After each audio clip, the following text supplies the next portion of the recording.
Pernahkah kalian memegang suatu gelas yang berisi air panas? Atau pernahkah kalian memegang suatu panci yang tidak berada di atas kompor? Ketika panci ataupun gelas tersebut yang berisi air panas, ketika kita pegang akan terasa panas. Kenapa demikian? Hal itu terjadi karena adanya perpindahan energi kalor. Nah, apa itu energi kalor? Energi kalor adalah perpindahan suatu energi dari suhu tertinggi menjadi ke suhu terendah.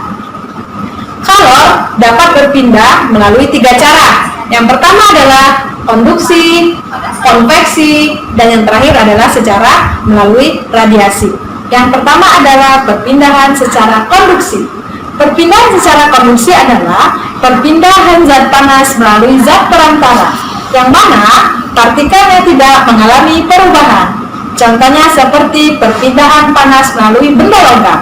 Biasanya perpindahan melalui konduksi adalah melalui benda logam, karena benda logam dapat mengantarkan panas.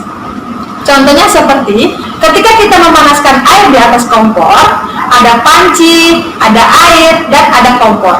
Partikel yang berubah hanya airnya saja, tetapi zat perantaranya tidak berubah, yaitu panci. Perhatikan ilustrasi berikut. Ada sebuah gelas yang berisi air panas. Kemudian kita masukkan sendok logam ke dalam air panas tersebut. Tunggu beberapa saat, apa yang akan terjadi dengan sendok ini? Iya, apa yang akan terjadi? Sendok ini akan merasa panas. Kenapa demikian? Karena sudah terjadi adanya perpindahan kalor. Perpindahan kalor panas melalui logam, sendok logam ini nanti akan terasa panas jika dipegang.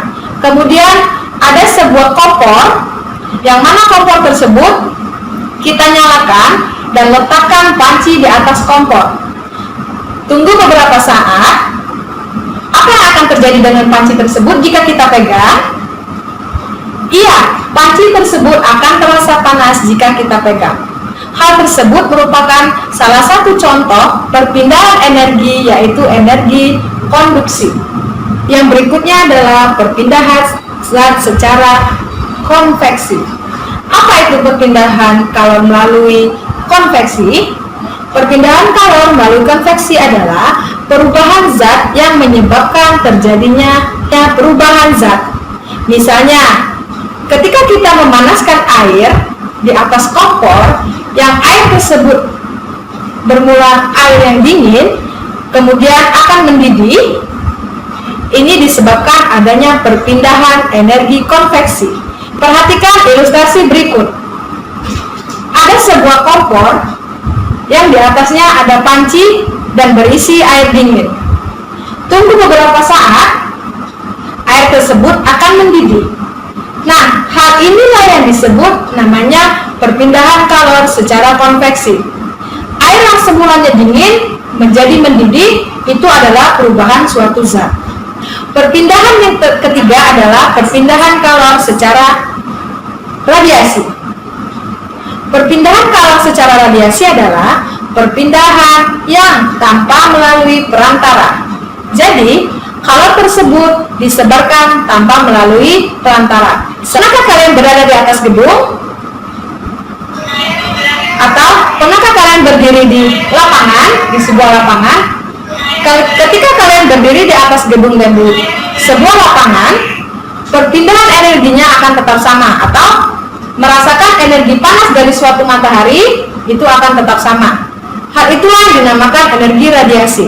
Ketika energi matahari atau sinar matahari yang memiliki energi kalor atau energi panas secara langsung mengenai tubuh kita tanpa perantara.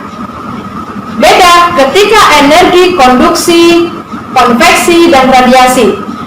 Konduksi memerlukan perantara, konveksi memerlukan perantara, berbeda dengan radiasi. Perpindahan secara radiasi, ingat, tidak memerlukan sebuah perantara.